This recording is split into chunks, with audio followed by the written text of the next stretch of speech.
native of Columbiana, a graduate of Columbiana High School. Major Steve Miner, United States Air Force. Major Miner is the commander of the 413 Force Support Flight Robins Air Force Base, Georgia. He is directly responsible for the delivery of military and civilian personnel services for approximately 800 people in 5 states. Major Miner began his Air Force career in 1987 as an enlisted member. He served 10 years in the security force career field prior to receiving a direct commission as a Medical Service Corps officer in 1997. In 1999, he transferred to the line as a logistics readiness officer. In 2000, he entered the Air Force Technician Program as a Wing Executive Officer for the 911th Air Wing, Pittsburgh, IAP ARS, Pennsylvania. In 2002, Major Miner was selected to serve as a support flight commander. During this time, he played a pivotal role in the development and reconstruction of over 900 personnel during a period of mobilization that exceeded 3 years. In 2005, the Major was selected to serve on the Inspector General's staff as an investigator at Headquarters Air Force Base Command, Robins Air Force Base, Georgia. After a brief time on the IG staff, he was handpicked to serve as the aide-de-camp to the Air Force Reserve Commander, Vice Commander, Major General Rusty Poland. In this role, he was a personal advisor and confidant to the General, and was in this role for a 2-year period. Major Miner also served in 2 different dictatoriates on the MAJCOM staff. He was the Chief Garrison Support Branch, A7, a Chief Expeditionary Support Program, A5 and A8. Major Miner has deployed in support of Operation Enduring Freedom. He is married to the former Miss Chrissy Keeley, who serves as a public affairs officer in the Air Force, and together they have 3 children, Austin, Noah, and McKenna. Would you please welcome Major Miner all the way from Georgia.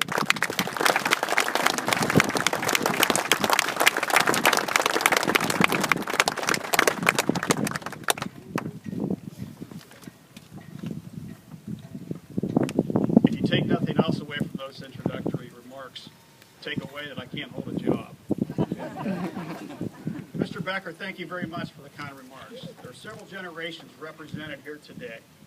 I would like to recognize a member of what we affectionately refer to as the greatest generation, Dr. James Garstick.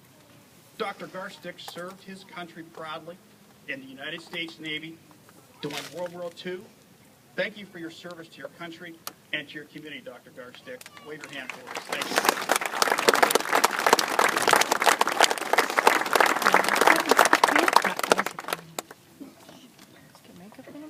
Mayor Blakeman, Commander Simpson, veterans and fellow Americans, as we pause this Memorial Day to honor those who have died in service to our great nation, it is important to reflect on what this day of remembrance reveals about the character of our nation and its people.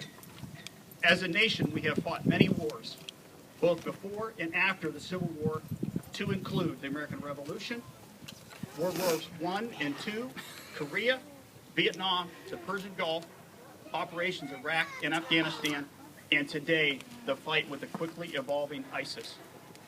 Over the years, America's military forces have built a tradition of honorable and faithful service to our nation. History records that Major General John Logan, National Commander of the Grand Army of the Republic, formally designated May 30th, 1868 as a day to decorate the graves of the fallen. History also suggests, however, that long before this formal decree, the people of several towns and cities organized local efforts to decorate service members' graves, demonstrating the deeply personal and heartfelt gratitude that Americans for those who serve and for those who sacrificed. Since its origin, Memorial Day has been an opportunity to pause and reflect on the sacrifices of the more than 1 million fallen American heroes. 1 million fallen American heroes, ladies and gentlemen. The soldiers, sailors, airmen, Marines, and Coast Guardmen who have carried the shield in America's wars and paid the ultimate sacrifice in defense of our great nation.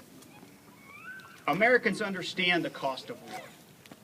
For generations, we have watched anxiously as more than 1 million husbands, wives, sons, and daughters take up their arms in defense of our nation and return to American soil in flag-draped caskets. President Ronald Reagan once said, "Most of those who died in defense of our country were boys when they died, and they gave up 2 lives. The one they were living and the one they would have lived. They gave up their chance to be husbands, fathers, and grandfathers. They gave up everything for their country, for us. All we can do is remember." Today, I remember the most recent soldier killed in action in support of Operation Enduring Freedom, Specialist John Dawson. Specialist Dawson was 22 years old and from the town of Whitensville, Massachusetts. He was assigned to the 1st Squadron, 33rd Cavalry Regiment, 3rd Brigade Combat Team, 101st Airborne Division. Today I remember John. Our nation is free because of brave Americans like Specialist Dawson, who volunteered to confront our adversaries abroad and the 1 million other men and women who gave their lives in defense of our nation. We must honor them by continuing to protect our freedoms by advancing the cause of liberty. You may ask yourself, what drives the selfless men and women to stand in arms between good and evil? Their answer is simple. If not me, who? America's greatness stands on their shoulders. We will never tolerate our security being violated by the threats of an invisible foe that is so brazen that they have brought the fight to the American soil. We will not stand idly by when our men and women and children are harmed by those who choose to battle our ideology and values as a nation. America's greatness will carry us on. Where warfare is unconventional and the enemy is not obvious to the eye, these adversaries are more determined than ever to see our way of life become a distant memory. America did not choose this fight, but make no mistake, ladies and gentlemen, the brave men and women wearing this nation's uniform will be there to finish it, and finish it we will.